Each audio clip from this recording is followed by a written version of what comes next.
Hi friends, welcome to அடடா kitchen. நம்ம இன்றைக்கி என்ன பார்க்க போகிறோன்னா, திணையில் பாயாசம் எப்படி செய்ய போகிறோன்னு பார்க்க போகிறோம். இதுதான் திணை. நான் நல்லா கழுவி எடுத்துக்கிட்டேன். இதை நம்ம குக்கரில் வேக வைக்க போகிறோம். நான் திணை 1 டம்ளர் திணை எடுத்துருக்கேன்.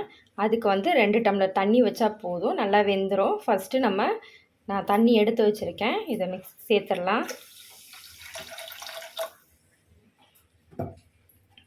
நல்லா வெந்ததுக்கப்புறம் பார்க்கலாம். நம்ம திணை வேகிறதுக்குள்ளேயும் ஒரு 100 கிராம் வெல்லத்தை நல்லா கரைச்சி எடுத்துக்கலாம். அதுக்கு 1 டம்ளர் தண்ணி வச்சுக்கலாம். பாகளவுலாம் தேவையில்லை, வெல்லம் கரையணும். ஏன்னா வெல்லத்தில் தூசி இருக்கும். அது போகிறதுக்காக தான் நம்ம இதை இப்போ காய்ச்ச போகிறோம். பாருங்கள் ஃப்ரெண்ட்ஸ், திணை எந்த அளவு வெந்திருக்குன்னு பார்த்துக்கோங்க. வெந்துடுச்சு. நான் அதுக்கு தேவையான தேங்காய் பால் எடுத்து வச்சுக்கிட்டேன். வெல்லமும் நம்ம காய்ச்சி எடுத்துக்கிட்டாச்சு. இதுக்கப்புறம் கடாயை அடுப்பில் வச்சு முந்திரி, திராட்சை இதெல்லாம் தாளிச்சிட்டு பாயசத்துக்கு நம்ம ரெடி பண்ணிடலாம். ஆல்ரெடி நம்ம திணையை வேக வச்சாச்சு. அதுக்கப்புறம் வெள்ளை பாகு எடுத்துக்கிட்டாச்சு. அதுக்கப்புறம் தேங்காய் பால், முந்திரி, கருப்பு திராட்சை, பாதாம் வேணுன்னா சேர்த்துக்கலாம். அதுக்கப்புறம் அடுப்பில் கடாய் வச்சு நெய் விட்டு முந்திரி, திராட்சை இதெல்லாம் நல்லா ஃப்ரை பண்ணி எடுத்ததுக்கப்புறம் நம்ம வேக வச்ச திணையை போட்டு கிளறி விடணும். கிளறி விட்டதுக்கப்புறம் வெள்ளைப்பாகு சேர்க்கணும். அடுப்பில் கடாய் வச்சாச்சு. கடாய் ஹீட் ஆகட்டும். ஹீட் ஆனதுக்கப்புறம் நம்ம நெய் இட்டுக்கலாம்.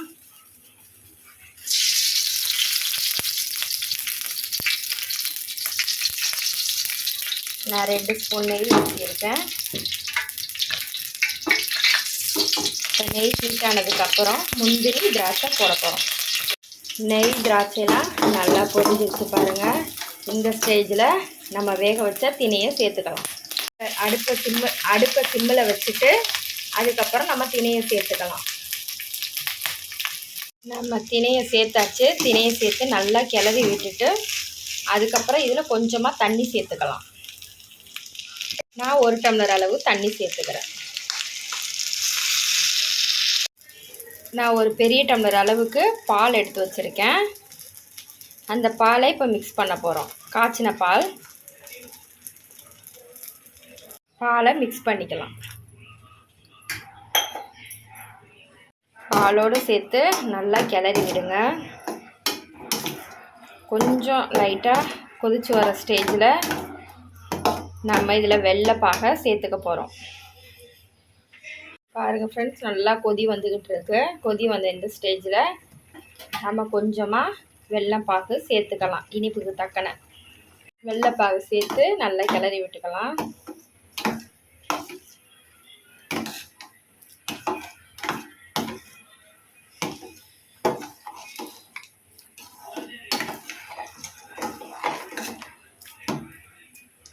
ரொம்ப ஹெல்த்தியான டிஷ்ஷு. நல்ல பசங்களுக்கு செஞ்சு கொடுங்க. பால், வெல்லம் ஊற்றி நல்லா கொதிச்சிருச்சு. இந்த ஸ்டேஜில் நம்ம இப்போ தேங்காய் பால் லாஸ்ட்டாக சேர்க்க போகிறோம். தேங்காய் பால் ஊற்றி அவ்வளோவா கொதிக்க விட வேண்டாம். ஒரு மாதிரி திரியாயிரும். இப்போ 2 ஏலக்காய் வாசனைக்கு போட்டுக்கலாம். ஏலக்காய் போட்டாச்சு. நல்லா கிளறி விட்டுக்கலாம்.